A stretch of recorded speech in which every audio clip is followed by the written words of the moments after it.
Bismillahirrahmanirrahim. Assalamualaikum warahmatullahi wabarakatuh.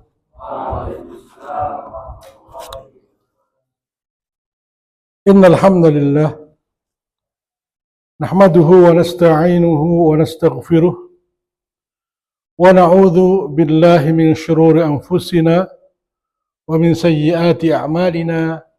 Man yahdihillahu fahuwal muhtadi ومن يضلل فلن تجد له وليا مرشدا أشهد أن لا إله إلا الله وحده لا شريك له وأشهد أن محمدا عبده ورسوله الذي لا نبي بعده اللهم صل وسلم وبارك على سيدنا ونبينا وحبيبنا وشافعنا ومولانا محمد صلى الله عليه وسلم وعلى آله وأصحابه ومن تبعهم بإحسان إلى يوم الدين أما بعد. Bapak-bapak, ibu-ibu yang dirahmati Allah SWT, anak-anak yang dicintai Allah SWT, tidak lupa senantiasa kita memanjatkan puji dan syukur kehadirat Allah Subhanahu wa Ta'ala agar nikmat kita ditambah, dilimpahi keberkahan dan diberikan kesehatan serta panjang umur yang bermanfaat. La in syakartum la azidannakum wa la in kafartum inna azabi lasyadid. Salawat serta salam semoga senantiasa terlimpahkan kepada teladan kita Rasulullah Muhammad sallallahu alaihi wasallam, keluarga beliau, sahabat-sahabat beliau, serta para pengikut beliau hingga hari kiamat nanti. Tema kajian pagi hari ini, Perang Iran-Israel dalam timbangan Al-Quran dan Hadis. Mungkin kemarin ketika Ramadan, kalian libur, anak-anak, kemudian mendengar berita tentang perang antara Iran dengan Israel. Perang yang sampai hari ini belum selesai. Sudah berjalan kurang lebih 2 bulan. Ya. Yang dampaknya memang sampai ke seluruh pelosok penjuru bumi. Hari ini harga plastik naik, harga minyak goreng naik semua. Kenapa? Karena dampak dari perang ini. Perang Iran-Israel ini bukan perang yang biasa, memang ini perlu dijelaskan. Mungkin anak-anak belum begitu memahami, tapi insya Allah mudah-mudahan nanti ke depan akan memahami. Dan hari ini kajian seperti ini direkam, kemudian di-share, itu akan bermanfaat bukan hanya untuk yang hadir. Ya. Kajian saya tentang Syiah itu sudah ditonton 1 juta viewer, 1.200.000 tentang Syiah dan komunis. Padahal kajiannya sudah 5 tahun yang lalu. Ya, jadi mudah-mudahan kalau hari ini agak susah dipahami, nggak apa-apa. Suatu saat nanti akan paham. Ya. Orang bertanya, Iran ini kan Syiah. Syiah itu menyimpang, ya. Rukun Islamnya beda, sudah pernah saya jelaskan di sini kan. Rukun Islamnya beda, mereka bahkan mengkafirkan para sahabat, mencaci maki Umar bin Khattab dan sebagainya. Ya. Memang beberapa waktu yang lalu ya, beredar di sosial media Khamenei, ini supaya kalian juga nggak keliru. Jadi pimpinan tertinggi Iran itu dulu dikuasai oleh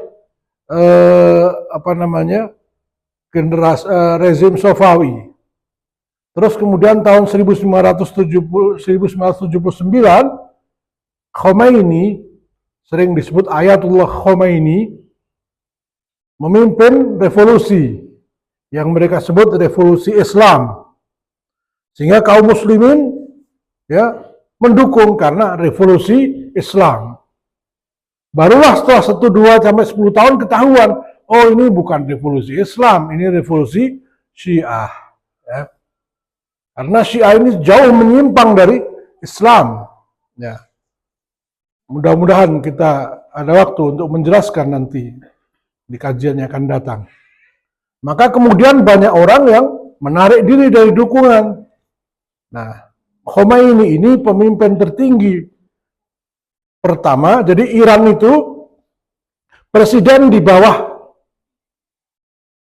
Rahbar namanya. Rahbar itu pemimpin tertinggi. Rahbar pertama Khomeini. Ya. Khomeini mati diganti Khamenei. Hampir sama memang. Khomeini terus Khamenei. Khamenei mati kena bom diganti oleh Mujtaba Khamenei anaknya.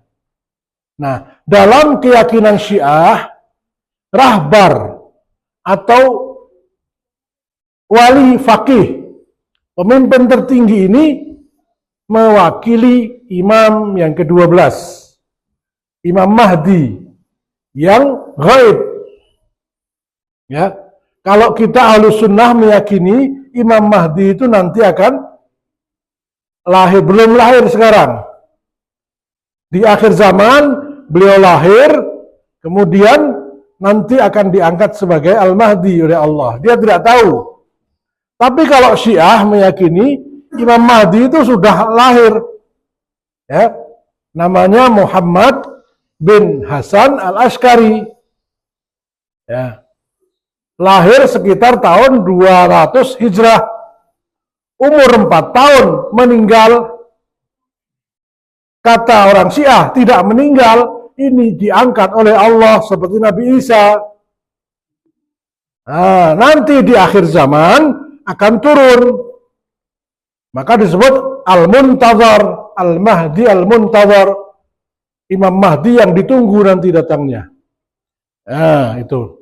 Nah, selama menunggu kedatangan Al-Mahdi, maka disebutlah, dipilihlah seorang pemimpin tertinggi ya sebagai wali faqih atau pemimpin yang ahli agama. Nah, wali faqih ini kedudukannya di atas presiden.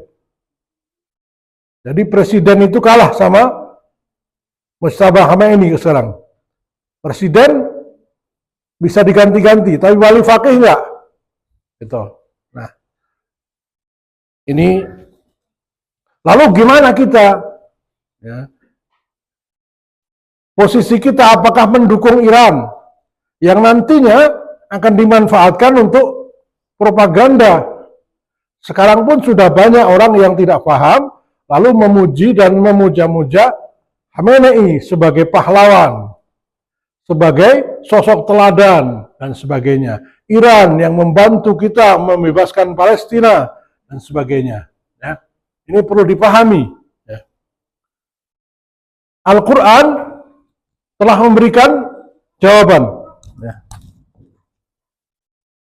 Dalam surah Ar-Rum ayat 1-6 disebutkan, kalau gini jelas, suaranya jelas. Oke. Ya. Allah berfirman, Alif Lam Mim, ghulibatir Rum fi adnal ardi wa hum min ba'di ghalabihim sayaghlibun. Fi bid'i sinin lillahil amru min qablu wa min ba'd wa yawma idzi yafrahul mu'minuna bi nasrillah yansuru man yasha' wa huwal azizur rahim. Wa'dallah la yukhlifullah wa'dah walakin aktsarun nasi la ya'lamun. Jadi sejak wafatnya Nabi SAW sampai hari ini, sampai kiamat nanti, seluruh peristiwa dalam kehidupan, besar maupun kecil, semua ada rujukannya dalam Al-Quran. Ya. Termasuk perang antara Iran, Syiah, Islam tapi sesat, menyimpang. Mau didukung sesat, nggak didukung kok Islam kan gitu. Sementara Israel, kafir, membantai kaum muslimin. Oh, ternyata bukan cuma Israel yang membantai kaum muslimin. Syiah Iran juga membantai kaum muslimin di Suriah. Jumlahnya bahkan 1,5 juta. Jadi dua-duanya tukang jagal. Dua-duanya kejam sama kaum muslimin. Yang Israel kejam sama rakyat Palestina, yang Iran kejam sama rakyat Suriah. Bedanya cuma satu, masih bau Islam. Yang Iran masih ada Islamnya dikit. Kenapa kok saya bilang Islamnya dikit? Ya mereka masih mengatakan menyembah Allah, mengakui nabinya Muhammad SAW, ya, puasa, sholat menghadap kiblat, kiblatnya juga Ka'bah, haji juga, umroh juga, Ramadan juga, ya. Baca Quran kita juga, walaupun nanti kalau Imam Mahdinya udah turun, Qurannya ganti. Jadi Iran itu, Syiah itu, kalau ada yang bilang, oh Qurannya orang Syiah sama dengan orang Ahlus Sunnah, di Iran nggak ada Quran selain Quran yang kita baca. Betul. Karena apa? Quran aslinya Syiah, menurut keyakinan Syiah, masih dibawa oleh Imam Mahdi. Nah, sementara pinjem dulu pakai Qurannya Ahlus Sunnah, gitu. Nah, ini saya sejak tahun 2012 itu ngorek-ngorek buku Syiah sampai, ya, jadi cukup paham tentang Syiah. Ya. Al-Kafi saya download tapi nggak saya print. Usulul Kafi, Al-Istibsar, Man la yahdurul faqih, Tahdzibul Ahkam, itu 4 kitab yang terbesar Syiah. Mereka tidak mau memakai Sahih Bukhari. Mereka tidak mau pakai Sahih Muslim. Mereka tidak mau pakai Sunan Abu Dawud. Semua kitab hadis yang diriwayatkan oleh imam hadis yang kita kenal Kutubu Tis'ah itu ditolak. Jadi memang dasar hukumnya memang sudah berbeda, tapi mereka masih sholat, itu loh masalahnya. Jadi sebagian besar ulama mengatakan Syiah itu masih bagian dari Islam, tapi sudah mingkli-mingkli, tahu mingkli-mingkli. Hampir keluar dari Islam. Ya. Karena sabda Nabi, nanti di akhir zaman Islam akan terpecah menjadi 73. Yang selamat cuma 1, yang lainnya harus melalui neraka dulu.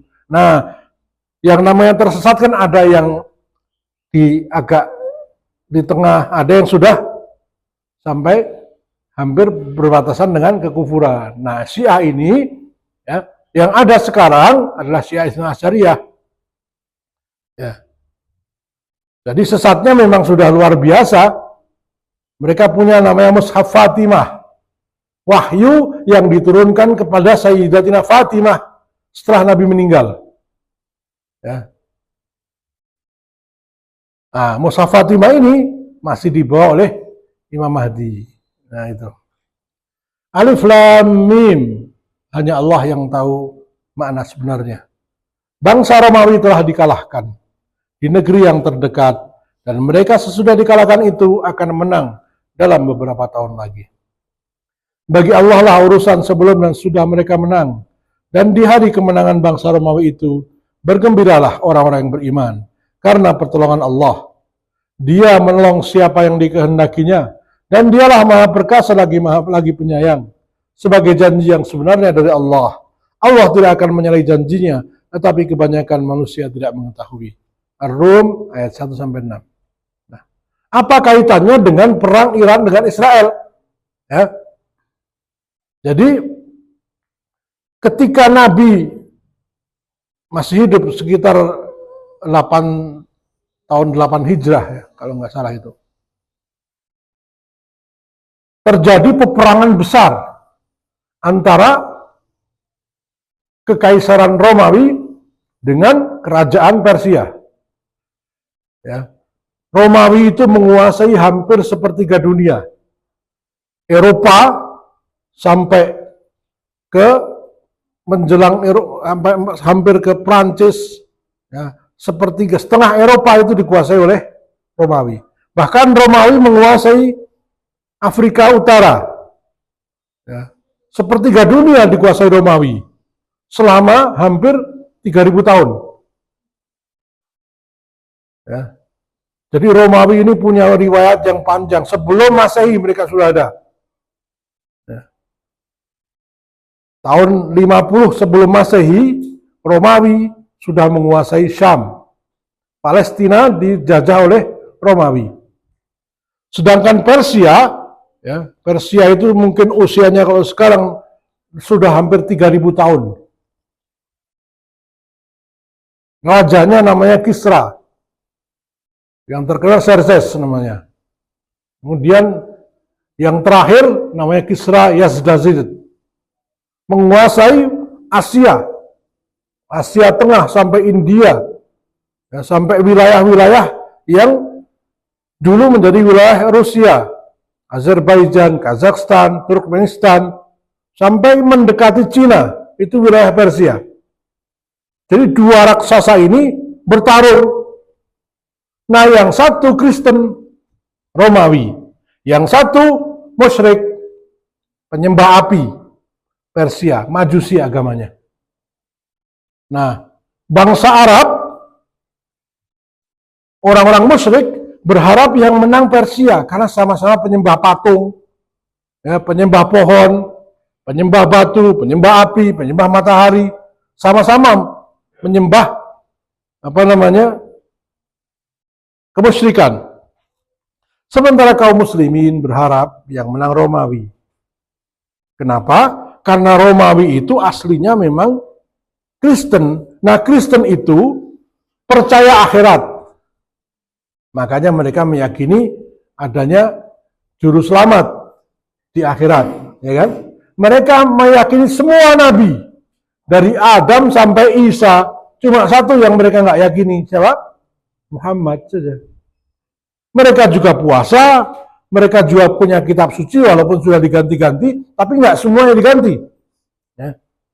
Mereka percaya Nabi Ibrahim, mereka percaya Nabi Ismail, mereka percaya Nabi Ishak. Bedanya bagi Kristen yang disembelih itu Nabi Ishak, bukan Nabi Ibrahim. Tapi mereka meyakini itu. Ya. Bahkan Kristen yang asli melarang daging babi dan khamr. Artinya apa? Antara Persia yang musyrik dengan Romawi yang Kristen, lebih dekat keyakinannya kepada Islam yang mana? Kristen. Nah, terbukti sebelum Nabi hijrah, beliau masih di Mekah, beliau perintahkan sahabat Ja'far bin Abi Thalib bersama dengan 70 sahabat lainnya, laki-laki dan perempuan, ya, termasuk Utsman bin Affan dan putri Nabi SAW waktu itu, Ruqayyah kalau nggak salah, kalau nggak Zainab, Ruqayyah, salah. Karena dua putri Nabi ini dinikahi oleh Utsman dalam waktu yang berbeda. Ruqayyah dulu kemudian meninggal, baru Zainab kalau nggak salah. Nah, mereka hijrah ke Habasyah di Ethiopia. Sekarang Habasyah itu Ethiopia, Afrika Utara. Mereka diterima dengan baik oleh Raja Najasyi. Nah, ketika disusul oleh Amr bin As, tokoh Quraisy, mereka mau diminta dibawa balik ke mana? Mekah. Ja'far bin Abi Thalib meminta waktu. Dengarkan kami. Akhirnya dibaca surat Maryam. Ya. Raja Najasyi nangis mendengar surat Maryam itu. Lalu mengatakan, yang engkau ceritakan, yang engkau baca itu, semuanya ada dalam Injil yang aku baca. Ya. Waktu itu Najasyi mengatakan, bagaimana ya sikap nabimu dan agamamu terhadap Isa dan ibunya. Lalu dijelaskan, nangis Najasyi. Lalu masuk Islam. Tapi yang lainnya nggak mau ikut. Jadi di seluruh kerajaan itu yang Islam cuma satu, Najasyi saja. Nah, dari sini Rasulullah kan, oh, siapa tahu nanti ya, Raja Romawi, Kaisar Romawi, atau orang-orang Romawi ya, didakwai tentang Islam, mereka mau. Nah, ternyata harapan itu berbeda dengan kenyataan. Yang menang siapa? Persia. Waduh, kok yang menang Persia? Maka kemudian para sahabat dan Nabi sedih. Wah, Quraisy, Mekah, sorak-sorai, seneng. Nah, lalu turunlah ayat, nggak usah sedih. Ya, mereka kalah memang. Tapi sebentar lagi, tidak lama mereka akan menang. Fi bid'i sinin. Bid'un itu ya, beberapa. Sinin tahun. Fi bid'i sinin dalam beberapa tahun. Tapi bahasa Arab, kalau bid'un, ya ini, bid'i sinin, fi bid'i sinin. Bid'un itu beberapa. Tapi ada batasnya, maksimal 9. Ya. Al-imanu bid'un wa sab'una syu'batan. Iman itu 70 dan tambah beberapa. Nah, maksimal 79. Karena kata bid'un. Ya. Nah, berarti Allah berfirman, nggak usah khawatir, paling lama 9 tahun, Romawi akan balik menang. Persia akan kalah. Ini ternyata betul. Romawi kalah tahun 614. Lalu mereka bisa menang tahun 622. Kurang dari 10 tahun, hanya 8 tahun. Al-Quran menunjukkan ya, kebenarannya ya. Bisa saja, kalau itu bukan wahyu, bisa saja meleset. Ternyata nggak meleset. Belum sampai 9 tahun, Romawi sudah menang. Jadi perang pertama tahun 614, yang menang Persia. Lalu Allah jelaskan, nggak usah khawatir, mereka akan dikalahkan lagi oleh Romawi tidak lebih dari 9 tahun. Nah, dan hari kemenangan itu, ini belum ayat ini turun, Romawi masih kalah kan? Dan di hari kemenangan itu, kalian kaum muslimin akan bergembira karena pertolongan Allah. Aneh kan? Yang menang musyrik, yang kalah Kristen. Nabi dan para sahabat bersedih. Terus setelah itu Allah berjanji nanti yang Kristen akan menang, yang musyrik akan kalah. Dan di hari kemenangan Romawi itu kalian bergembira karena pertolongan Allah. Wong kafir sama kafir perang kok yang bergembira umat Islam. Ada apa itu? Ya, gitu. Jadi hari ini ya kalau yang menang Iran paling tidak orang Palestina bergembira karena Israel hancur, kan gitu. Kalau yang menang Israel ya, umat Islam semua sedih. Nah, maka kita boleh minta, ya Allah, menangkanlah Iran walaupun melenceng. Nah, minimal orang Palestina bisa agak lega. Ya. Paham sampai sini ya? Nah, loh, tapi kan Iran itu sesat. Ya sama ini. Yang Kristen juga sesat, kafir malah. Yang Persia juga kafir. Tapi Nabi berharap yang menang Romawi. Ya, gitu. Sampai di sini bisa dipahami ya. Nah, lalu di mana hari kemenangan, di hari kemenangan itu bergembira? Kenapa bergembira? Nah, ini dia. Tahun 622 Romawi menang. Nah, 2 raksasa perang itu yang mati kan banyak sekali. Ya. Wilayahnya juga hancur-hancuran. Jadi kalau perang itu Persia itu tentaranya 1 juta. 1 juta 1000 ribu. Ya, 1000 ribu. Manusia semua loh itu. Dan apa? Oh, ada pasukan gajahnya. Jadi Romawi Persia itu andalannya pasukan gajah. Nah, melawan Romawi andalannya apa? Gladiator. Waktu perang Yarmuk, Romawi itu membawa gladiator 80.000. Gladiator itu apa? Ya, para petarung yang siap mati. Kalau kalah ya mati. Hanya ada satu kata, menang. Sudah. Kalau kalah mati. Kadang dilawankan sama singa. Kadang pokoknya sak penake dhewe. Yang mau kayak adu ayam gitu loh. Ya, antum bisa tonton film Gladiator. Ya.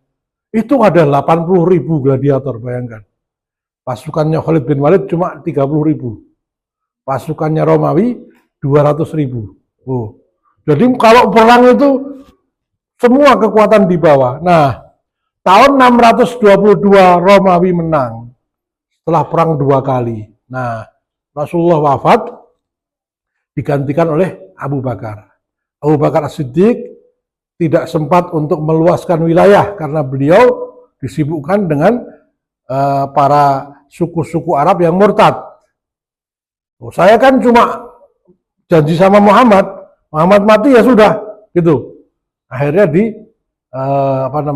perangi sama Abu Bakar 3 tahun. Abu Bakar meninggal, digantikan Umar bin Khattab. Nah, Umar bin Khattab radhiyallahu anhu tahun 637 bulan Agustus ya, memerintahkan Khalid bin Walid, Saifullah al-Maslul, pedang Allah yang terhunus, untuk memimpin 30.000 pasukan menyerang Romawi di Yarmuk.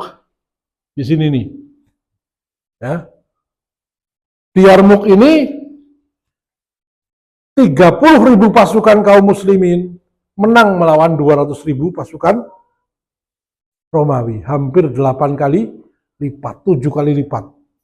Satu mati masih ada gantinya 7. Tapi karena mereka penakut, satu mati, yang 7 ikut takut gitu. Ya. Perang 7 hari, Khalid bin Walid memenangkan peperangan. Ya. Agustus 636, maaf.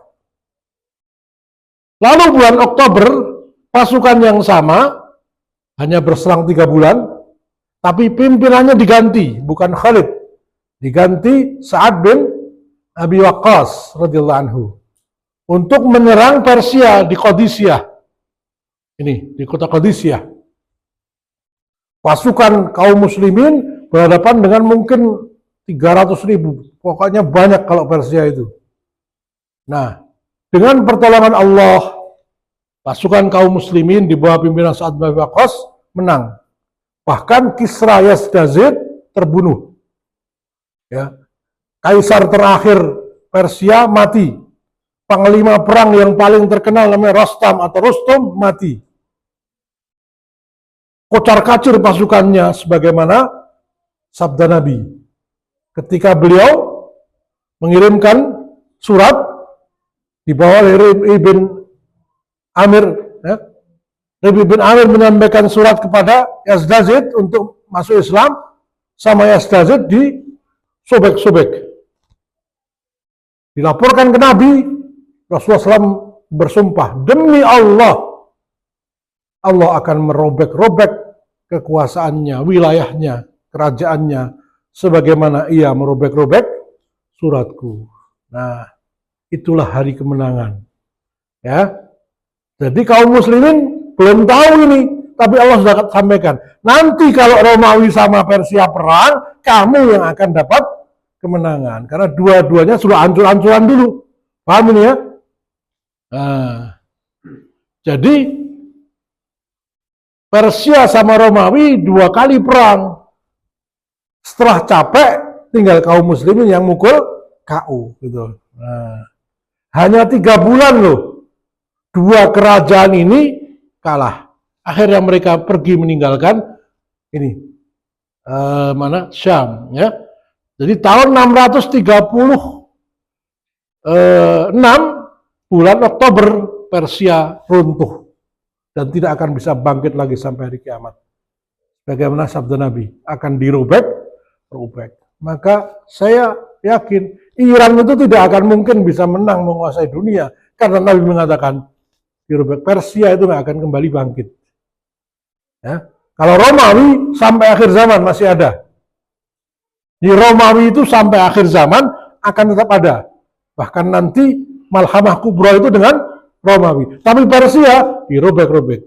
Ya, jadi kalau ada mengatakan Palestina akan dibebaskan oleh Iran, bohong. Ya. Ini penting dipahami ini ya. Ya. Nah, tahun 636 Oktober kaum muslimin menaklukkan Persia. Lalu 6 bulan kemudian, ini 1 tahun itu nggak berhenti. Ya, pasukan kaum muslimin yang sama, tapi diganti pemimpinnya, Abu Ubaidah ibnul Jarrah. Ya.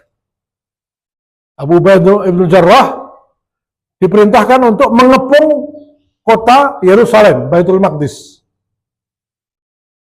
Tahun 637, pertengahan, ini sekitar bulan Juni gitu, dikepung 6 bulan. 6 bulan dikepung, akhirnya kota Yerusalem menyerah. Pendeta Sopronius yang memimpin kota Yerusalem menyerah dan menyerahkan kunci gerbang kota Baitul Maqdis kepada kaum muslimin. Tapi dengan syarat harus diterima langsung oleh Khalifah Umar bin Khattab. Maka Umar bin Khattab pergi berdua dengan pembantunya dari Madinah ke Baitul Maqdis tahun 638. Kunci Baitul Maqdis diserahkan kepada Umar bin Khattab.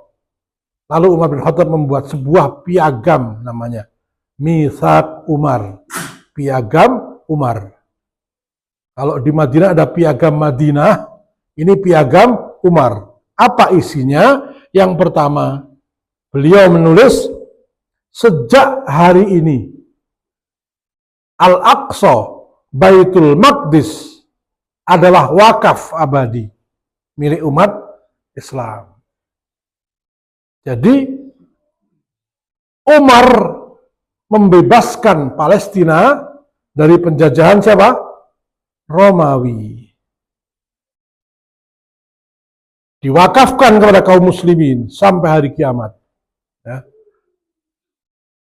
Palestina hari itu nggak ada orang Yahudi. Karena orang Yahudi sudah diusir sama Romawi sejak 50 tahun sebelum Nabi Isa lahir. 50 tahun sebelum Masehi, kemudian direbut oleh Umar 638, hampir 700 tahun, 700 kurang 12, berarti berapa?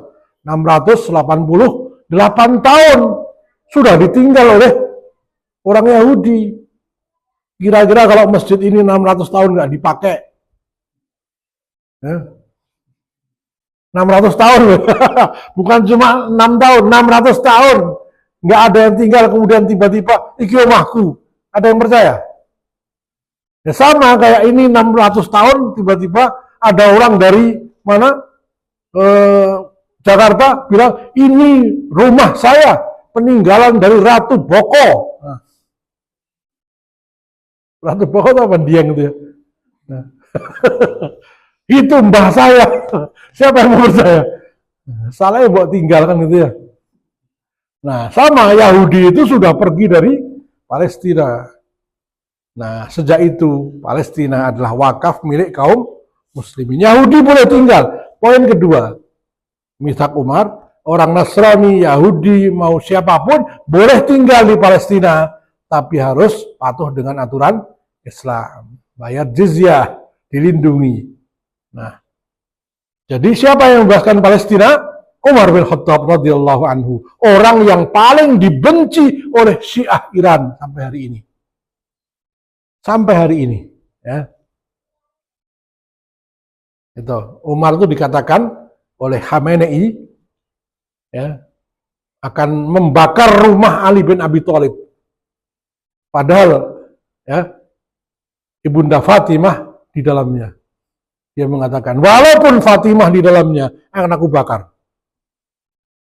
Itu kata Khamenei, memfitnah Umar. Nah. Jadi kalau ada orang mengatakan Khamenei itu nggak mencaci sahabat, bohong. Dia orang yang paling benci kepada Umar bin Khattab dan Abu Bakar As-Siddiq. Nah, saya lanjutkan. Jadi dari sini jelas ya, bahwa Palestina itu direbut oleh kaum muslimin di bawah pimpinan Abu Ubaidah ibn Jarrah, beliau syahid di situ. Ya. Saya pernah ke makam beliau di tepi Laut Mati, dimakamkan di situ di Yordan. Nah, beliau syahid kalau nggak salah, ya, dimakamkan di Yordan, di tepi Laut Mati. Ya. Jadi Umar bin Khattab lah yang membebaskan Palestina, bukan dari Yahudi, tapi dari Romawi. Ya. Mayoritas ulama menyatakan Syiah adalah bagian dari Islam, sehingga perang Iran-Israel adalah peperangan antara orang-orang Islam, meskipun sesat melawan orang kafir. Jadi pembahasannya gampang. Ada orang Islam, preman Ambon berantem sama preman Madura, nah gitu ya. Ya, kayak dulu di Ambon kan begitu, awalnya preman sama preman. Ya. Lalu akhirnya merembet ke masalah agama. Nah kalau sudah begini bantu siapa? Sudah bantu yang Muslim. Dukung siapa? Dukung yang Muslim. Sesat, ya serapopo gitu ya. Nah, gitu. Kalau dia adalah Muslim dan mayoritas ulama mengatakan Syiah masih Islam, tapi kajian ini tidak kemudian cukup begitu aja. Saya akan jelaskan. Dibantu tapi dengan syarat. Oh, baru dibantu malah mengantemi kita kan ciloko kan. Gitu maksudnya. Karena ternyata dia juga tukang bunuh. Jadi Israel itu tukang bantai orang Palestina, Iran membantai orang Suriah, podo-podo ya, haus darah, tapi masih Muslim, bantu binti. Nah, gitu ya. Namun bagi mereka yang meyakini Syiah bukan Islam, perang antara Zionis Israel dengan Syiah Iran tidak beda dengan perang antara Romawi yang agamanya Kristen dengan Persia yang agamanya Majusi. Di mana Rasulullah SAW berharap yang menang Romawi karena mereka lebih dekat dengan Islam. Sudah saya jelaskan tadi ya.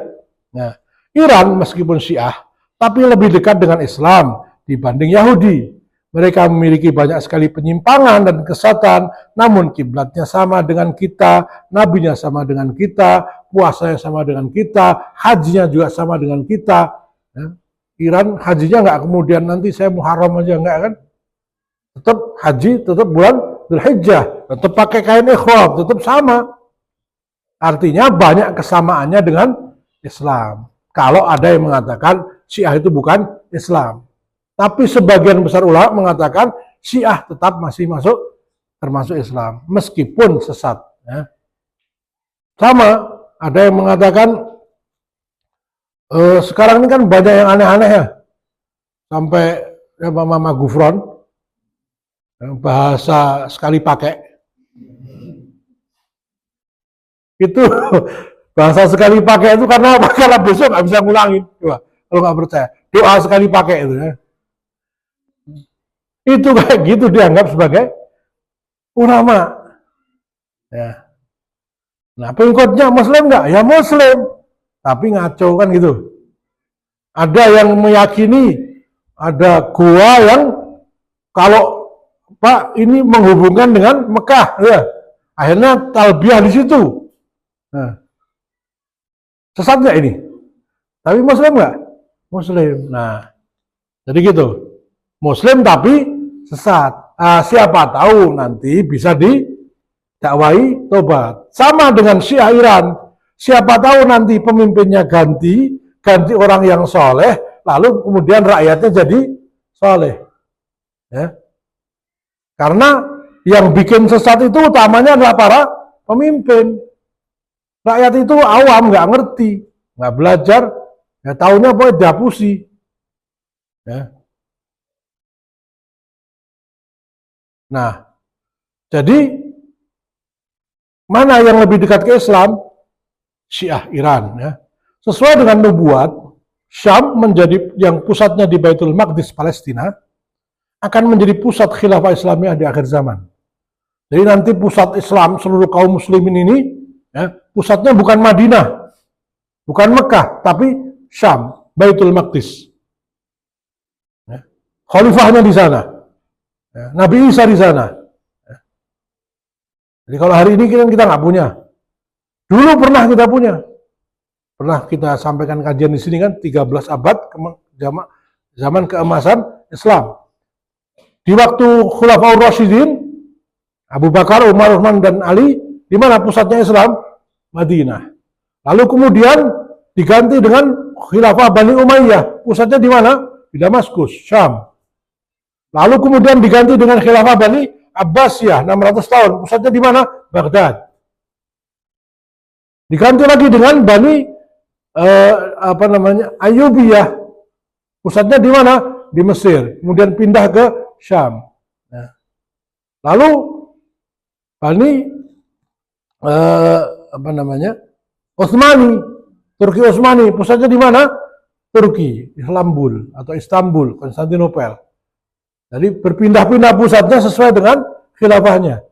Nah, di Turki Utsmani itu 600 tahun pusatnya di Istanbul, Konstantinopel. Ya. Ternyata kata Bertrand Russell, ya, kalau mau menguasai dunia, kuasai Konstantinopel. Karena dia adalah pusat tengah-tengahnya benua Eropa dengan Asia, juga tengah-tengahnya bumi. Itu. Nah, itu 600 tahun. Nah, nanti di akhir zaman, bukan di Konstantinopel, tapi di Syam, Baitul Maqdis. Ya. Ini kita harus yakini karena hadisnya sahih. Sudah sering saya sampaikan. Nah, namun sebelum khilafah Islamiyah kembali tegak, semua kekuatan kafir, yaitu Yahudi, Nasrani, Majusi, Hindu, bahkan Ya'juj dan Ma'juj pun akan mengerahkan seluruh kekuatannya untuk menguasai Syam. Nah, ternyata wilayah Syam itu bukan hanya menarik karena nubuat, orang kafir mah nggak peduli mau nubuat mau enggak. Amerika mana percaya sama nubuat. Amerika percaya kalau bisa dapat wilayah itu, maka dia akan menguasai dunia. Kenapa? Emasnya, emas hitam namanya, minyak, gas alam. Nah, itu di situ pusatnya, sepertiga dunia. Nah, makanya ketika Selat Hormuz ditutup, ya, minyak langsung naik harganya. Pertalite memang nggak naik karena disubsidi pemerintah. Pertama, dolar sekarang berapa? 18.000. Nah, kalau dolar sudah naik, nanti PHK di mana-mana, pengangguran di mana-mana, karena gajinya pabrik-pabrik nggak kuat. Sekarang harga plastik yang paling terpengaruh ya. Nah, nanti esnya nggak pakai plastik nanti, es pincuk. Ya, bawa gelas sendiri karena plastiknya, masya Allah. Ternyata bahan plastik itu dari petrokimia. Ya. Supplier terbesar lewat Selat Hormuz. Nanti saya jelaskan ya. Jadi perang hari ini tuh nggak harus senjata dengan senjata kayak dulu. Perang hari ini yang satu pakai senjata, yang satu ya, pakai komputer. Kenapa Iran bisa presisi menyerang? Karena ternyata dia pinjam satelitnya Cina. Jadi Cina yang pakai satelit, nah nanti Iran pakai drone. Gitu. Jadi hari ini nggak ada perang kok nggak pakai teknologi. Nah kalau Indonesia memperbanyak pasukan, memperbanyak tentara itu sekali bom habis. Ya. Karena sekarang perangnya sudah pakai komputer, ya, pakai drone. Bayangkan 2000 kilo hanya pakai drone. Jakarta Surabaya PP 2000 kilo itu cukup dengan mencet remote. Coba. Pakai drone. Nah, Iran sudah punya rudal hipersonik, kecepatannya di atas kecepatan suara, ya, di atas supersonik, ya, di atas. Gemuruhnya ya melebihi petir. Kecepatannya mungkin sekitar 1000 km per jam. Jakarta Surabaya cuma sejam. Ya. Maaf ini. Mereka semua akan dikalahkan oleh Taifah Al-Mansurah yang dipimpin oleh Al-Mahdi dan Nabi Isa Al-Masih di Syam. Nah, Taifah Al-Mansurah itu, kata Nabi, sejak zaman Nabi sampai hari kiamat akan tetap ada. Sudah pernah kita bahas kan? Berarti hari ini ada nggak Taifah Al-Mansurah? Ada. Mereka lah yang akan membebaskan Palestina, bukan Iran yang ya, Syiah. Nah, sekarang Taifah Al-Mansurahnya di mana? Nah, sejak zaman Nabi sudah sebutkan, hum bi Baitul Maqdis. Mereka berada di Baitul Maqdis. Jumlahnya memang sedikit. Nggak masuk akal kalau mereka bisa menang. Sama nggak masuk akalnya hari ini. Di Gaza dibombardir setiap hari, ya, bertonton bom, nggak habis-habis pejuangnya. Ya. Ternyata mereka bikin terowongan, panjangnya 500 km. Masya Allah. Bayangkan, ini saya ulangi lagi, seluruh penduduk Gaza, dari anak kecil sampai orang yang sudah mau pikun, itu adalah mujahid semua. Antum bayangkan membangun terowongan 500 kilo, kok nggak ketahuan sama Israel? Padahal Israel punya satelit, punya drone, punya mata-mata. Itu kenapa? Karena seluruh rakyat Palestina, Gaza khususnya, ya, membantu dan mendukung mujahidin. Ya, walaupun diiming-imingi hadiah 1 miliar, 2 miliar, bahkan 10 miliar. Siapa yang bisa menunjukkan di mana terowongannya? Nggak ada yang tertarik. Berarti ruh jihadnya sudah luar biasa. Sementara kalau di sini, wah sudah rebutan. BLT aja rebutan, apalagi 1 miliar. Bahkan mungkin keluarganya diserahkan sekalian. Nih bapakku, dia itu. Bapaknya serahkan minta hadiah. Bisa jadi. Ya. Tapi di Palestina tidak. Itu menunjukkan bahwa mereka adalah mujahid sesungguhnya, Taifah al-Mansurah. Bukan hanya yang memegang pedang, bahkan keluarganya semua adalah Taifah al-Mansurah. Karena jihad itu nggak bisa hanya sendiri, keluarga harus dukungan. Oh, coba angkat, oh anaknya piye, harus coba angkat. Ini bagaimana? Nah, mereka hari ini kalah, tapi sama juga kayak Romawi. Hari ini kalah, besok menang. Nah, kalau ada yang bertanya, loh yang membantu Palestina hanya Iran, yang menjaga Palestina hanya Iran, yang ingin membebaskan Palestina hanya Iran. 13 abad Ahlus Sunnah sudah menjaga Palestina. Yang merebut Palestina siapa? Umar bin Khattab, Ahlus Sunnah. Ya. Tahun 638 dijaga oleh Ahlus Sunnah sampai dengan tahun 1099. Direbut oleh pasukan salib karena pengkhianatan Syiah Fatimiyah. 100 tahun, 88 tahun dijajah pasukan salib. Dibebaskan kembali oleh Ahlus Sunnah, namanya Salahuddin Al-Ayyubi. Ya.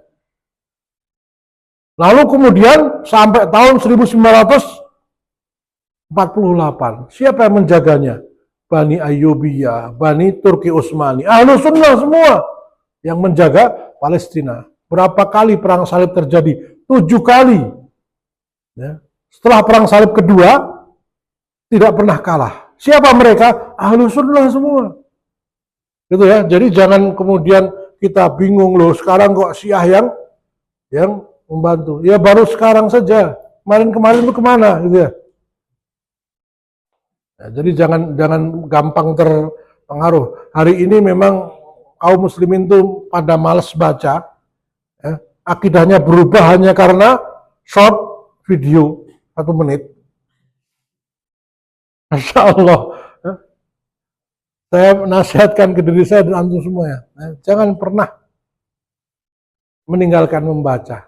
Membaca itu kunci dunia, kunci akhirat, kunci dunia akhirat. Iqra.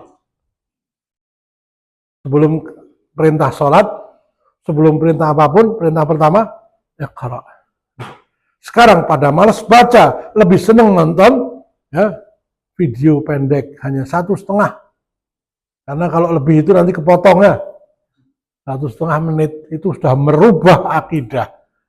Merubah pemikiran, Masya Allah. Ya. Ya. Kaum muslimin Ahlus Sunnah, ini agak lama apa ya, menunggu kedatangan Al-Mahdi, Muhammad bin Abdullah namanya, yang akan mengembalikan khilafah Islamiyah di Baitul Maqdis atau Al-Quds. Ya. Ini nubuah, sahih, sudah kita sampaikan. Yahudi juga menunggu Mesias. Mesias ini menurut Yahudi adalah juru selamat, menurut kita adalah Dajjal. Jadi yang ditunggu-tunggu Yahudi ini adalah orang yang akan menghancurkan kaum muslimin, yang oleh Rasulullah diperintahkan setiap habis menjelang salam dimintai perlindungan. Ya, Allahumma inni a'udzubika min adzabil qabri wa a'udzubika min adzabil jahannam wa a'udzubika min fitnatil mahya wal mamat wa a'udzubika min syarri fitnatil masiihid dajjal. Mau sholat fardu, sholat sunnah, sholat tahajud, setiap rakaat baca, setiap dua rakaat baca itu berlindung dari Al-Masih. Tapi Al-Masih Dajjal. Jadi kekuatan Al-Masih, dua Al-Masih nanti bertarung. Yang satu Al-Masih Isa, yang satu lagi Al-Masih Dajjal. Ya. Al-Masih Dajjal itu yang di belakangnya Yahudi. Al-Masih Isa, ya, di belakangnya adalah orang-orang Islam. Nah, rupanya Syiah juga punya keyakinan yang sama. Sedangkan Syiah, ya, Iran juga menunggu munculnya Imam Mahdi versi mereka, yaitu Muhammad bin Hasan Askari, yang akan memimpin imamah Syiah. Syiah Iran menjadikan Palestina dan Baitul Maqdis atau Al-Quds sebagai isu utama untuk menarik simpati kaum muslimin Ahlus Sunnah yang mayoritas. Jadi sama, Ahlus Sunnah itu ya ingin menjadikan Syam sebagai pusat khilafah. Dan sudah pernah terjadi 13 abad. Namun kalah sekarang. Tahun 1948 Israel menjajah Palestina sampai hari ini, 88 tahun lebih. Ya. Tapi insya Allah tidak lama. Ya. Maka siapa tahu mudah-mudahan Iran sama Israel hancur-hancuran, kaum muslimin diberikan kesadaran untuk kemudian bangkit. Ya. Gitu. Nah, ini kajian yang pernah kita sampaikan, tapi akan kita ulang. Ya. Jadi Palestina yang sekarang menjadi isu utama atau pembahasan utama ini berada di antara mega proyek Israel Raya dan Bulan Sabit Syiah. Jadi rebutan, sementara ini rebutan antara Syiah dengan Israel. Kaum muslimin Ahlus Sunnah ya, menjaganya, tapi hanya di Gaza saja. Ya. Jumlahnya mungkin cuma 10.000, bayangkan. Umat Islam jumlahnya berapa? 2 miliar. Yang menjaga Palestina cuma berapa? 10.000. Taifah itu kelompok kecil. Taifatun itu kecil, bukan banyak.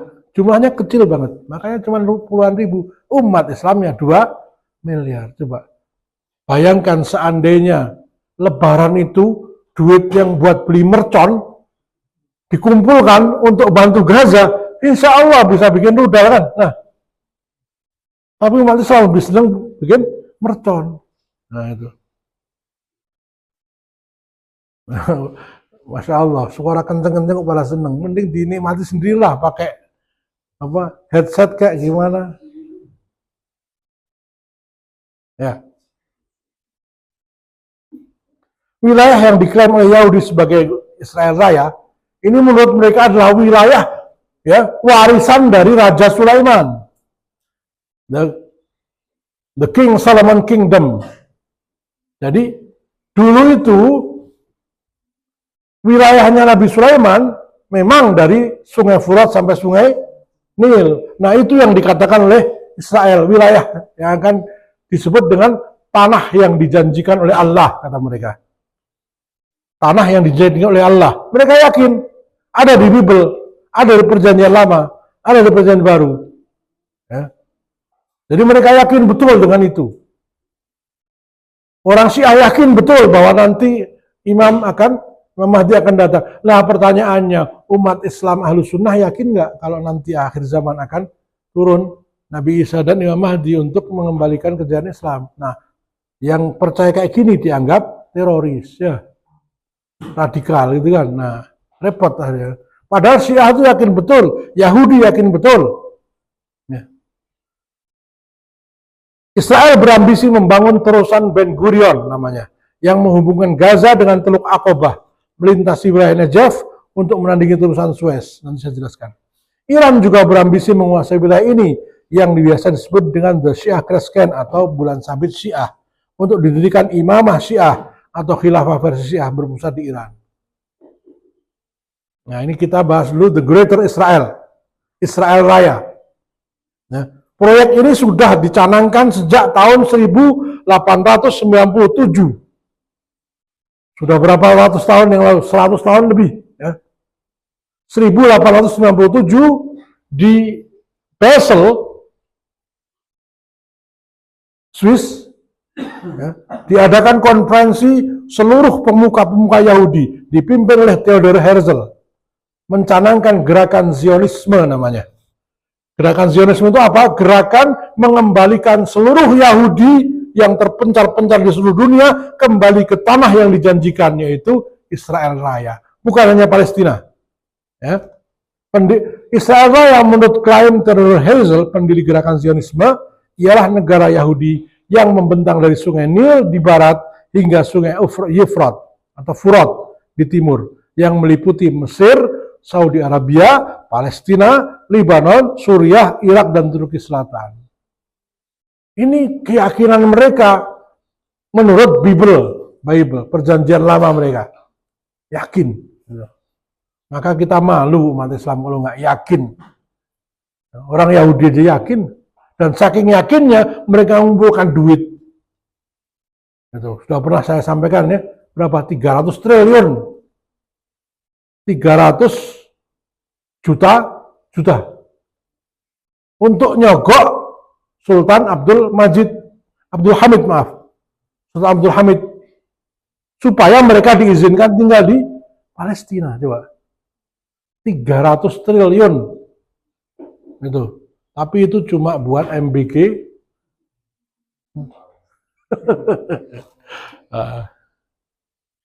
Saking semangatnya mereka untuk kembali ke Palestina. Nah, ini the Greater Israel. Ini sungai Furat. Ini sungai Nil. Inilah wilayah mereka. Jadi meliputi semua negara ini.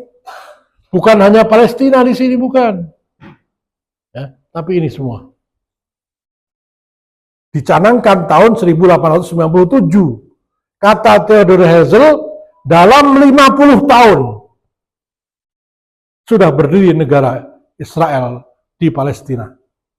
Diucapkan tahun 1897, terwujud 1948, hanya meleset 3 bulan. Dalam 50 tahun sudah berdiri negara Israel Raya di Palestina. 50 tahun kemudian berdiri, hanya meleset 3 bulan coba. Saking sungguh-sungguhnya mereka memperjuangkan kebatilan. Coba. Nah, umat Islam perjuangan kebenaran kok malah kalah sama Yahudi. Nah, ini memang sekarang kita dalam keadaan terpuruk ya. Jadi rebutan bangsa-bangsa di dunia, rebutan hartanya, rebutan kekayaan alamnya, rebutan ya, pemikirannya, semua kita dalam keadaan kalah. Nah, ini yang namanya terusan Ben Gurion. Makanya Gaza diusir karena lewat Gaza. Nah, akan dibikin apa? Terusan, ini dibikin terusan. Terusan itu apa namanya? Sungai bikinan, sungai buatan tapi cukup untuk apa? Kapal. Nah, itu. Kenapa? Karena seluruh kapal yang dari Eropa ke Asia harus lewat sini. Dari Asia ke Eropa harus lewat sini. Perdagangan dunia semua lewat sini. Kalau nggak lewat sini, lewat Afrika, muter. Bisa 3 bulan baru nyampe. Ya. Kirim jeruk sampai di sini sudah jadi pupuk. Karena sudah busuk kan, nah. Biayanya tinggi, lama. Maka bikin ini. Nah, Israel pengen bikin ini untuk menyaingi urusan Suez. Nah, orang Gaza harus dipindahkan. Kalau nggak dipindahkan, nggak habisnya ini. Terusan Ben Gurion. Itu. Makanya BOP, Board of Peace, itu ya bersepakat nanti Gaza akan dipindah di New Gaza, di Gurun Negev namanya, dibangun Gaza baru, semua penduduk Gaza dipindahkan. Nah, itu adalah taktik untuk memisahkan antara mujahidin dengan pendukungnya. Nah, kalau yang rakyat Gaza dipindahkan kan yang di situ tinggal mujahidin doang, dibom semuanya habis sudah. Nah, ini taktik yang liciknya Israel.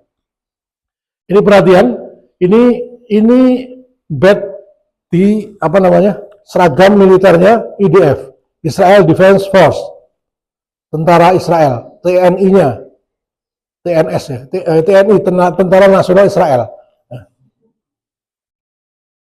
Iya, Israel Defense Force, tentara. Ini ada gambar kayak gini. Bandingkan dengan ini coba. Sama nggak? Ini yang dikatakan Israel Raya, yang menurut Theodor Herzl dan tokoh-tokoh Yahudi adalah tanah yang dijanjikan oleh Tuhan. Sama ini. Jadi ini bukan hanya omong kosong, ya. Ini proyek betul didukung oleh Amerika, Inggris, Uni Eropa.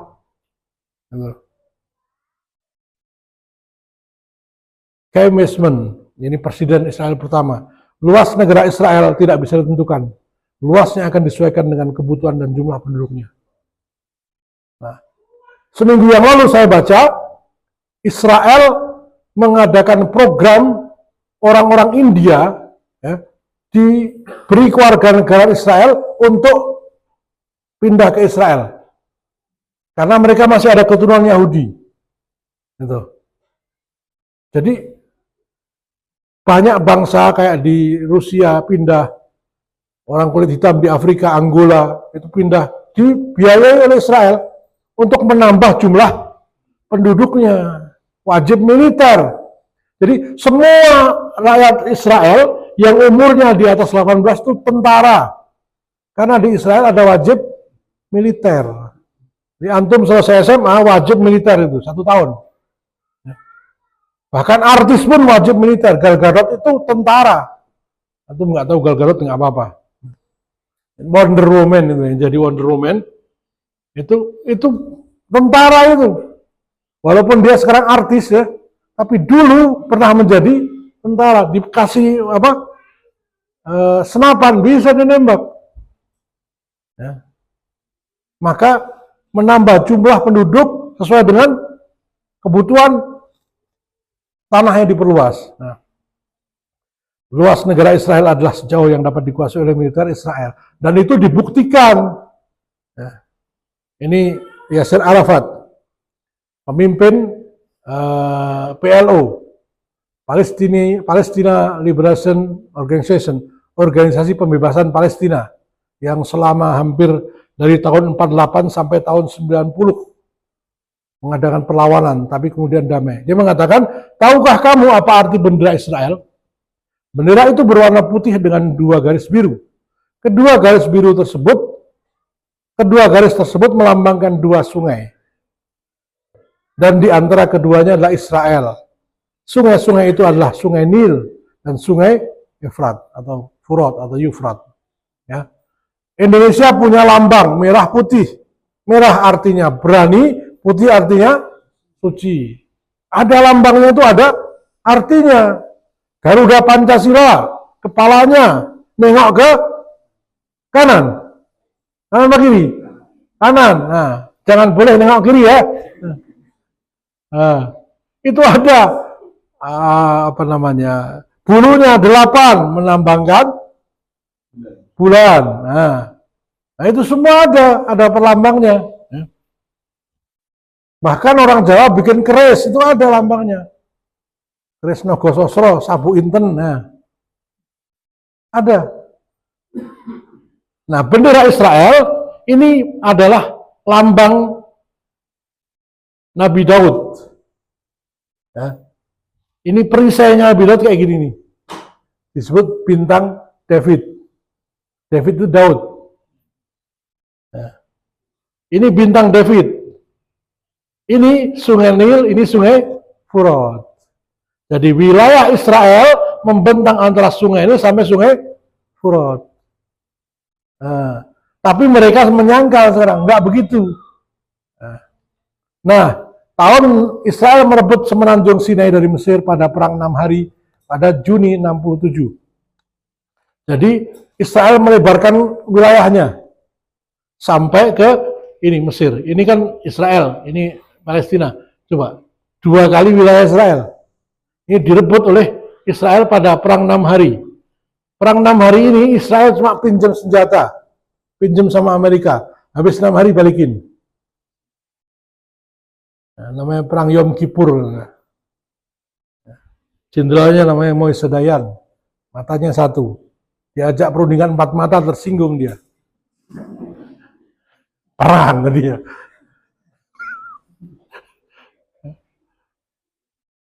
Nah, silakan dibuka. Nah, itu Israel itu gara-gara tersinggung diajak berunding 4 mata. Nah, matanya cuma 1 dia. Nah, ini guyon aja. Nama jenderalnya Moise Dayan, terkenal sekali. Matanya 1 kena tembak waktu perang. Tahun 1978, Israel mengembalikan Sinai kepada Mesir dalam perjanjian Camp David ya, antara Presiden Anwar Sadat dengan Perdana Menteri Menachem Begin di tempat namanya Camp David ya, di Amerika, diprakarsai oleh Presiden Jimmy Carter. Sepakat Israel damai dengan Mesir, tidak ada perang lagi, kita adalah sahabat. Nah, tapi syaratnya Sinai dikembalikan ke Mesir ini. Nah, akhirnya dikembalikan. Tadinya udah hampir sampai Sungai Nil nih. Nah, tapi ya saya kembalikan, tapi kita bersahabat sekarang. Sampai hari ini sudah berapa puluh tahun Israel tidak pernah ya. Nah, Mesir tidak pernah sedikit pun membantu Palestina. Bahkan mereka yang menutup gerbang perbatasan Rafah. Ini di sini Rafah. Cuma 1 yang bisa, ini gerbang Salahuddin ditutup. Di sini gerbang Rafah. Kalau mau ngasih bantuan harus lewat Mesir. Nah, ini Mesir nutup ini gerbang. Di sini dibikin terowongan-terowongan untuk apa? Untuk penyelundupan barang. Sama Mesir dihancurkan terowongan itu. Presiden siapa? Sekarang ini, ya, itu pro Israel. Ini supaya kalian tahu ya. Karena sejarah itu sudah puluhan tahun yang lalu. Sementara ya, anak-anak belum sempat membaca ya. Ya. Penting belajar sejarah. Saya berharap memang ada di antara antum yang tertarik sejarah. Ya. Karena ini banyak hikmahnya dengan paham sejarah. Orang yang nggak paham sejarah bisa dibohongi. Ya. PKI itu dulu yang membantai kaum muslimin.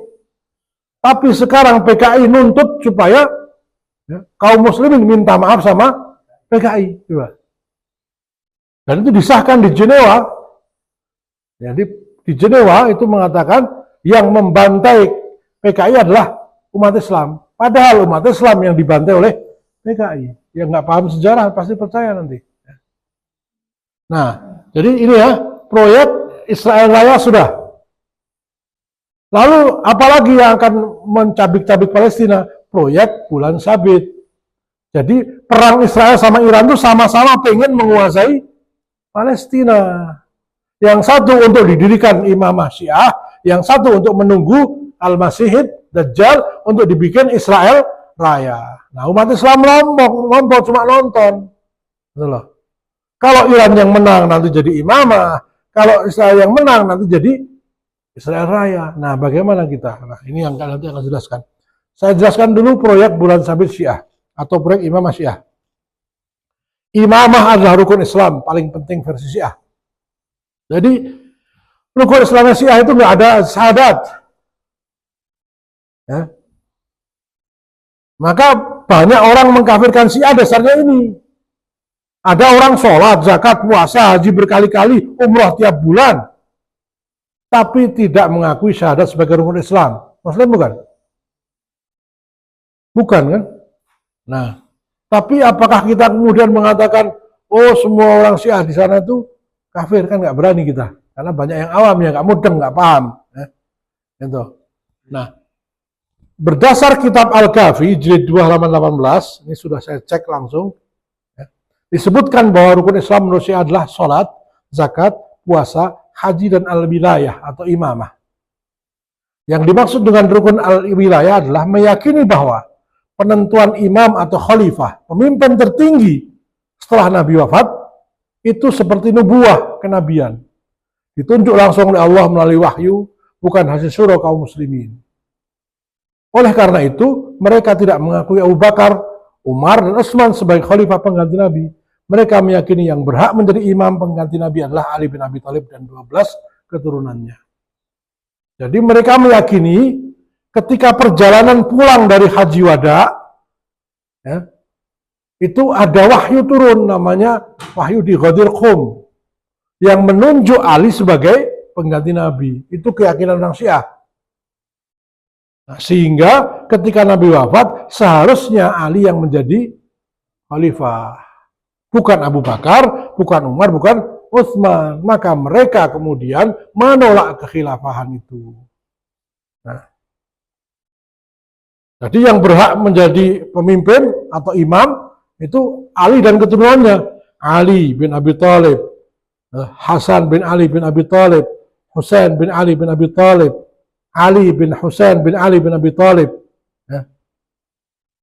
Muhammad Al-Baqir bin Ali bin Husain bin Ali bin Abi Thalib, Ja'far As-Sadiq bin Muhammad bin Ali bin Husain bin Ali bin Abi Thalib, dan seterusnya. Sampai dengan Muhammad bin Hasan Al-Askari Al-Mahdi 12. Ya. Kurang kerjaan kan ngapal kayak gini. Ya, tapi kalau nggak ada yang mendalami kesesatan Syiah, nanti nggak ada yang mengingatkan umat tentang sesatnya Syiah. Nah, mendingan ngapalin Sahih Bukhari kan. Nah, tapi ya sudah nggak apa-apa, karena memang ini penting disampaikan. Ya. Dari Abu Ja'far alaihissalam, dia mengatakan Islam dibangun niru hadis Bukhari. Bunyal Islamu ala khamsin, kan itu. Ya. Betul nggak? Bunyal Islamu ala khamsin, itu hadis Bukhari Muslim. Tapi diganti ala sholati waz zakati was shaumi wal haji wal wilayati. Ya. Salat, zakat, puasa, haji, dan al wilayah. Beliau menyerukan paling keras untuk rukun wilayah. Ya. Maka orang Syiah itu banyak yang mengkafirkan kita karena tidak meyakini al wilayah. Islam kita belum sempurna karena rukun Islamnya baru 4. Nah, namun manusia hanya mengambil 4 rukun pertama dan meninggalkan rukun ini, yaitu rukun wilayah. Nah, keyakinan bahwa ya, Ali dan 12 keturunannya akan menjadi imam, khalifah, itu tertanam betul. Sama seperti kita umat Islam pengen haji. Ya kan? Ngumpulin duit dari sejak kecil. Ya. Daftar sampai antri 10 tahun, 20 tahun, 30 tahun dijalani. Kenapa? Saking imannya dengan rukun Islam ke-5 ini. Sama, mereka juga iman bahwa nanti di akhir zaman Al-Mahdi akan turun untuk memenangkan Syiah. Gitu. Nah, sekarang tinggal kita yakin nggak bahwa Al-Mahdi bukannya seperti Syiah?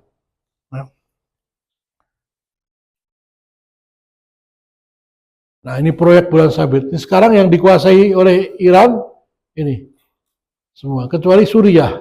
Karena sekarang Suriah sudah berhasil dikembalikan kepada Ahlus Sunnah wal Jamaah. Ya. Ini Yaman. Ini semua wilayah bulan sabit Syiah. Dan ini kaya akan minyak dan gas alam. Ya. Seorang diplomat Rusia bertanya kepada saya, pada salah satu menteri Iran, Sunni atau Ahlus Sunnah, berkata bahwa mereka adalah mayoritas dan bahwa Syiah tidak ada nilainya, hanya sedikit. Memang betul. Ya, 2 miliar itu Ahlus Sunnah, yang Syiah paling cuma 200 juta, 300 juta.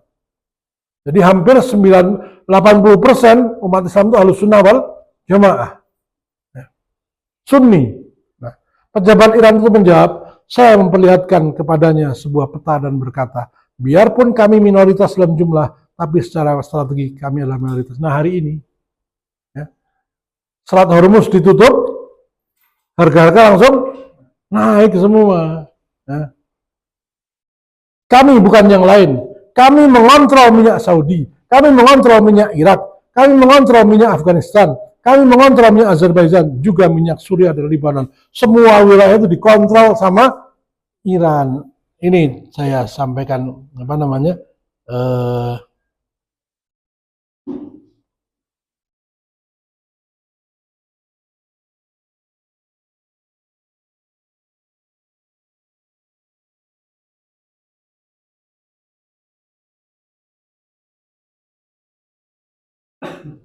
Selat Hormuz, salah satu jalur laut paling penting di dunia.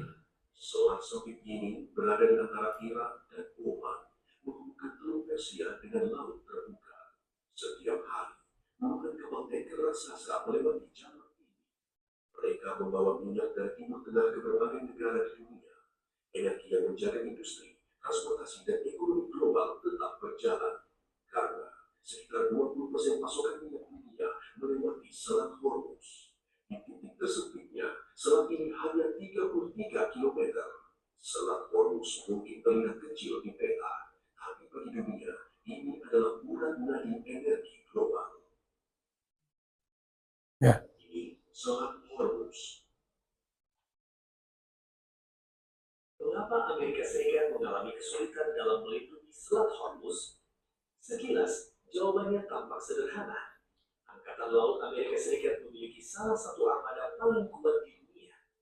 Namun, geografi jalur perairan sempit ini mengubah segalanya. Selat Hormuz hanya memiliki lebar sekitar 21 mil pada 30 kilo ya. dengan hanya 2 jalur pelayaran, masing-masing sekitar 2 mil lebarnya. Namun hampir 20% pasokan minyak dunia melewati koridor ini setiap hari. Artinya, gangguan kecil sekalipun dapat berdampak pada ekonomi global. Iran telah menghabiskan puluhan tahun untuk mempersiapkan skenario seperti ini. Alih-alih mengandalkan kapal perang besar, Iran membangun strategi berbasis perang asimetris, menggunakan kapal serang cepat, rudal anti kapal dari pesisir, ranjau laut, dan drone bersenjata. Perkiraan intelijen menunjukkan bahwa Iran memiliki ribuan ranjau laut dan puluhan baterai rudal bergerak yang ditempatkan di sepanjang garis pantai dan pulau-pulau terdekat. Selama periode ketegangan, pasukan Iran berulang kali melakukan latihan serangan berkelompok dengan meluncurkan puluhan kapal kecil secara bersamaan. Pada saat yang sama, sistem rudal berbasis darat dapat menargetkan kapal yang melintas di jalur pelayaran sempit tersebut. Bagi Amerika Serikat, tantangannya adalah skala dan kedekatan. Kapal perang dapat berpatroli di selat, tetapi tidak bisa berada di semua tempat sekaligus. Membersihkan ranjau, mencegah rudal, dan memantau ratusan kapal kecil secara bersamaan adalah tugas yang sangat kompleks, bahkan bagi angkatan laut modern. Hal ini menegaskan realitas strategis di Selat Hormuz. Mengendalikan perairan tidak sama dengan mengendalikan ancaman, dan hal itu dapat membentuk fase berikutnya dari konflik apapun di kawasan tersebut. Ya, jadi Selat Hormuz ini adalah yang membuat Iran menguasai minyak dunia. Sementara Iran sendiri punya wilayah namanya South Fars atau Farsi Selatan. South apa South itu? Utara ya? Selatan. Itu 1/4 gas alam dunia. Jadi kalau itu ditutup, dalam waktu 3 bulan, Eropa akan kehabisan energi. Nah, kapal tanker Indonesia ada 2, sudah 2 bulan nggak bisa lewat. Nah, ya, Gus Miftah yang naik kapalnya. Nah, 2 kapal nggak boleh lewat. Padahal antum tahu satu kapal tanker itu berapa? Ada usul, pakai darat saja, pakai tangki 10.000 km, 10.000 liter itu ya. Satu kapal tanker bisa 3.000 tangki. Maka nggak mungkin pakai darat. Nah, jadi mereka menguasai. Nah, ini Selat Hormuz ditutup, minyak naik. Selat ini mana? Babul Mandab ditutup, perdagangan tutup. Padahal Yaman ini Syiah, koalisinya Iran. Nah, Houthi. Jadi antum tahu Iran mempersiapkan wilayah ini selama 40 tahun. Mereka kuasai Yaman. Mereka gulingkan Presiden Ali Abdullah Saleh digantikan dengan pemimpin Houthi. Mereka gulingkan Saddam Hussein diganti dengan pemimpin Syiah. Mereka gulingkan siapa namanya di sini ini Irak. Kemudian di Suriah juga Bashar Assad ya, didukung oleh Syiah. Di Lebanon mereka bikin apa? Hizbullah. Ya. Itu Hizbullah itu lebih kuat daripada tentara nasional Lebanon. Jadi Hizbullah itu bukan tentara, laskar. Kalau sini mungkin laskar Pasopati gitu ya. Tapi punya senjata itu lebih kuat dibandingkan tentara nasional Lebanon. Siapa yang biayai? Iran. Nah, Azerbaijan juga. Ini Azerbaijan itu negara mayoritas Muslim, tapi ternyata yang Syiah 80%.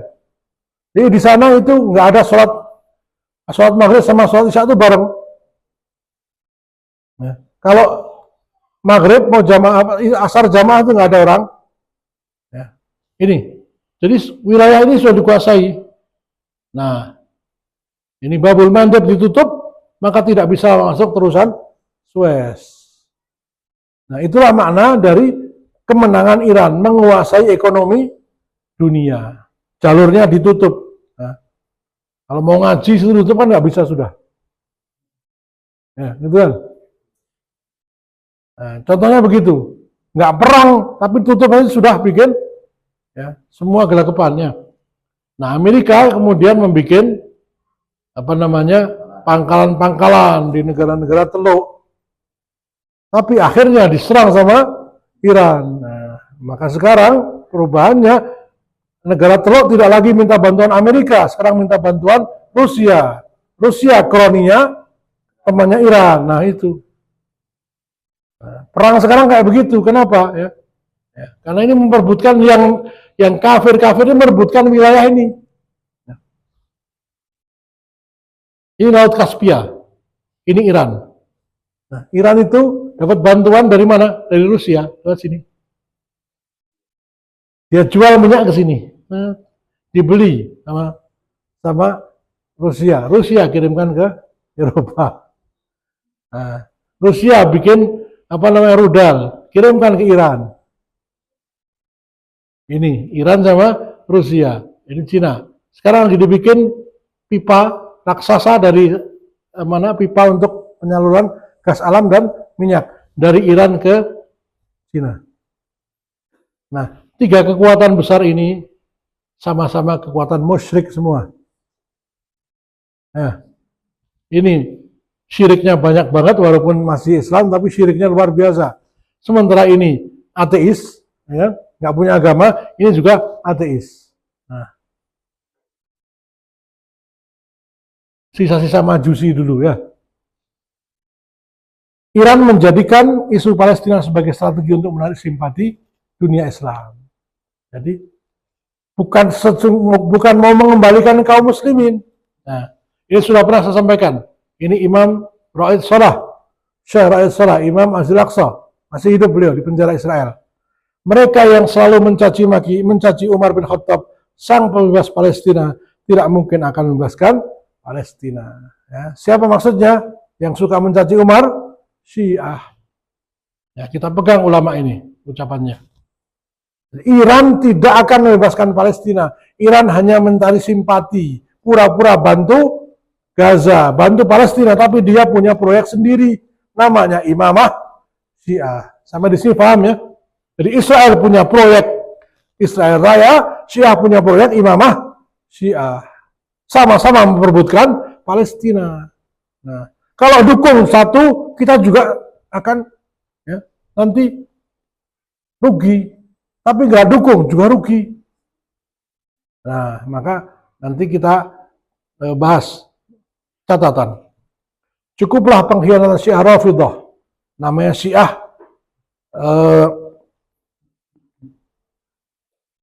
Fatimiyah, ya, yang menyebabkan jatuhnya Palestina ke tangan pasukan salib tahun 1099, sehingga Palestina dijajah oleh pasukan salib 88 tahun.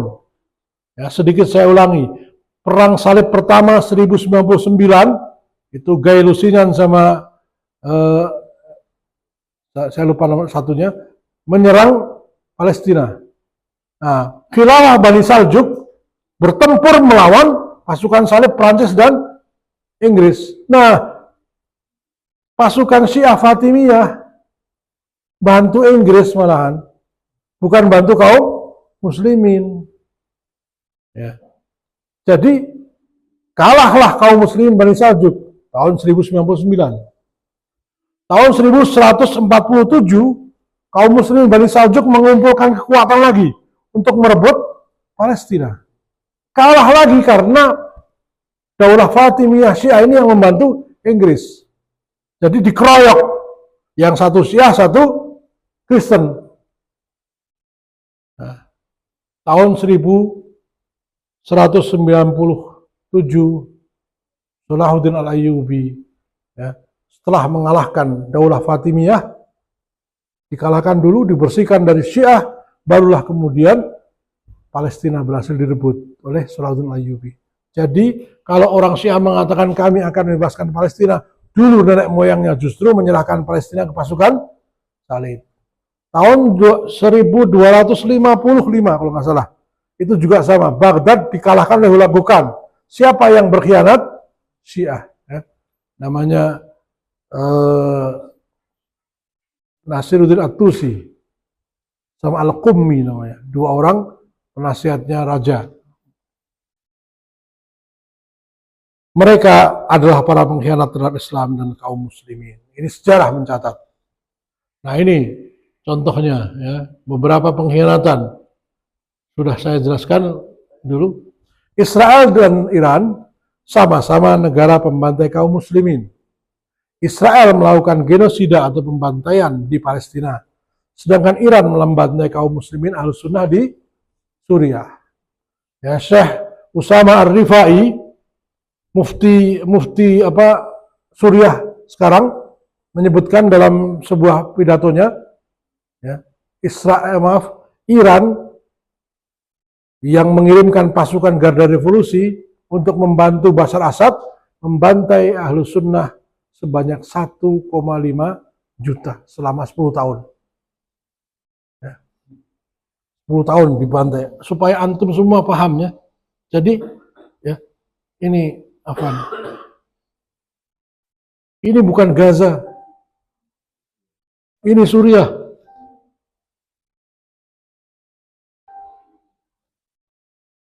Gaza hancur kayak gini. Tapi ini bukan Gaza. Ini Suriah. Idlib dibikin kayak gini. Oh, bukan Idlib. Homs. Ya. Ini penduduk Ahlus Sunnah dibom pakai bom Birmil namanya.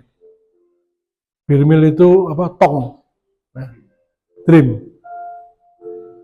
Terkenal sekali bom Birmil itu. Ya. Rumah-rumah hancur semua juga. Bayangkan. Ini bukan Gaza, ini Suriah. Nah, banyak yang nggak tahu kan, kaum muslimin, siapa yang menghancurkannya? Ya, Khamenei dan pasukannya. Ya, Garda Revolusi dikirimkan oleh Khamenei. Fatwanya mengatakan kita berperang melawan orang kafir di Suriah gitu. Nah, ini bom yang bom racun, ini bom kimia.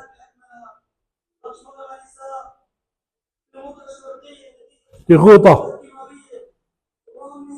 Timur. Mereka ini nggak ada lukanya karena apa? Bomnya bom gas kimia. Jadi ketika dihirup, tercekik mati. Ini awal-awal tahun 2012, ketika kaum muslimin Ahlus Sunnah, ya, berjihad menggulingkan Bashar Assad. Ya. Itu mati semua. Jadi bomnya itu mengenai ke rumah, kemudian gas kimianya ke satu kampung mati semua tanpa luka. Israel pun nggak menggunakan ini. Ya. Israel belum pernah menggunakan gas kimia seperti ini.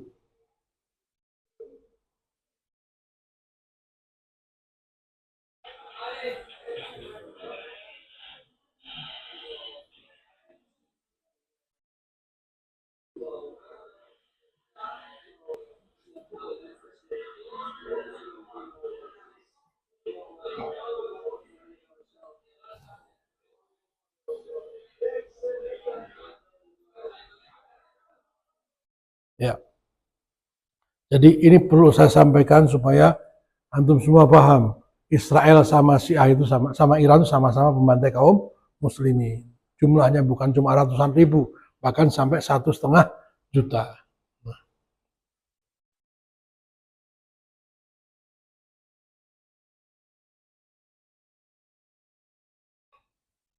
Ini tadi korban bom kimia. Ini bukan Gaza. Maaf. Ini Suriah atau Ghouta Syarqiyah, Homs ya.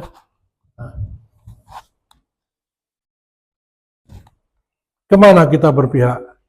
Iran sesat, Israel kafir. Iran tukang jagal Ahlus Sunnah, Israel tukang jagal Palestina. Nah,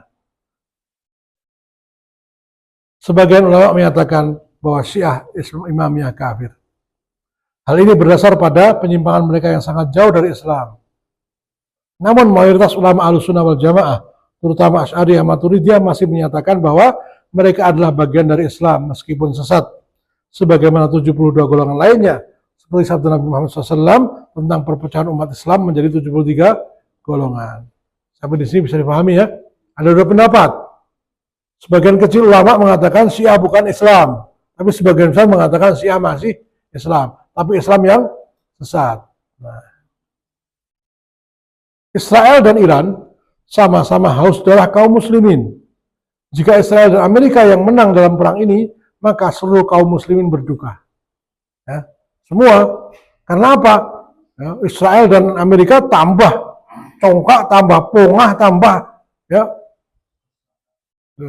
bersikap seenaknya, ya, kayak paling hebat. Ya. Tetapi kalau Iran yang menang, setidaknya kaum muslimin di Palestina bersuka cita, ya, lega. Ya. Musuh dari musuh saya adalah teman saya, begitu. Musuh dari musuh saya adalah teman saya. Saya tak nganggur dulu, silakan kamu yang lonjokin, kan gitu. Berpihak kepada Syiah bukan berarti mendukung kesesatan Syiah, apalagi berharap Syiah akan membebaskan Palestina. Ya. Jadi ini ada catatan begitu. Kita berharap Iran menang karena Iran lebih dekat dengan Islam, bahkan bagian dari Islam. Ya, bahkan mereka masih bagian dari Islam. Tetapi kita tetap harus waspada karena selain kesesatannya, Syiah juga punya agenda mendirikan imamah Syiah, sebagaimana umat Islam ingin mendirikan khilafah Islam. Jadi kalau Syiah menang, imamah berdiri, kita di bawah imamah Syiah. Ini juga bahaya. Tapi kalau Israel menang, tambah lebih habis lagi, gitu kan? Ya sudah netral, nggak apa netral, ya boleh. Tapi kalau berharap yang menang siapa? Kan ini pasti ada yang menang ya. Nah, atau draw, besok diulang lagi, 0-0, nah, adu penalti. Nah ini yang terakhir bagiannya. Ketika bertanya, mana ini Ahlus Sunnah? Mana Mujahid Ahlus Sunnah? Kok Iran yang Syiah malah maju? Ikhwan fillah rahimakumullah. Para tentara Syiah ini juga mati syahid menurut mereka. Karena mereka juga memahami tentang jihad. Mereka juga pengen mati syahid, makanya mereka berani. Makanya orang masih mengatakan mereka bagian dari Islam, karena mereka niatnya jihad. Ya. Dan betul-betul Ali Khamenei nggak mau keluar dari rumahnya padahal mau dibom, itu karena dia yakin dia mati-mati syahid. Itu. Makanya Iran itu begitu berani karena mereka ditanamkan sejak kecil membela Hussein adalah mati syahid. Nah, membela Hussein. Nah, dari sejak kecil mereka dilatih mukul-mukul badan. Jadi kalau cuma cobitin nggak takut mereka. Tiap tanggal 10 Muharram mukul-mukul badan sampai merah semua, bahkan pakai besi sampai ini berdarah-darah. Itu sudah biasa bagi mereka. Berkorban demi Husain gitu. Menegakkan khilafahnya, imamahnya Husain gitu ya. Palestina antara Jadi Jaulani dan tipu daya Khamenei. Nah, siapa lagi Jaulani ini ya? Ini namanya Abu Muhammad Al-Jaulani. Ya. Dulu, sekarang namanya Ahmad Al-Syara, jadi presiden. Nah, ini siapa yang nggak takut? Mujahid sekarang jadi presiden. Ya. Namanya Abu Muhammad Zawahiri. Sebelum beliau merebut Damaskus, ibu kota Suriah, beliau dalam videonya, nggak perlu saya sampaikan ya, ini screenshotnya. Dengan izin Allah, kita akan sampai. Bukan hanya Damaskus, Yerusalem juga menunggu kita. Ya. Tidak mungkin ada orang yang berjihad kok tidak mengimpikan membebaskan Palestina. Mujahidin di Yaman ketika berhadapan dengan Amerika, itu slogannya apa? Min huna nabda wa fil aqsa naltaqi. Min huna nabda wa fil aqsa naltaqi. Ini camkan betul. Dari sini kita bermula, di Al-Aqsa kita akan berjumpa. Itu. Tulis gede-gede. Kita berjuang di Indonesia, tapi tujuan kita adalah Al-Aqsa, Baitul Maqdis. Kalau bukan kita, anak kita. Kalau bukan anak kita, cucu kita. Toh akan terus sampai hari kiamat. Akan lahir para mujahid, gitu. Jangan kalah sama Syiah. Ya. Mereka nunggu imam yang ghaib aja percaya. Imamnya ghaib, mana ada manusia ghaib hari ini. Ya. Nah, setelah jadi presiden, ya, memenangkan perang, lalu jadi presiden menggulingkan Bashar Assad, ditanya sama Al Jazeera, Ahmad As-Salam mengatakan kami tidak akan terlibat konflik dengan Israel dalam waktu dekat. Dalam waktu dekat. Nah, nggak tahu nanti kan gitu.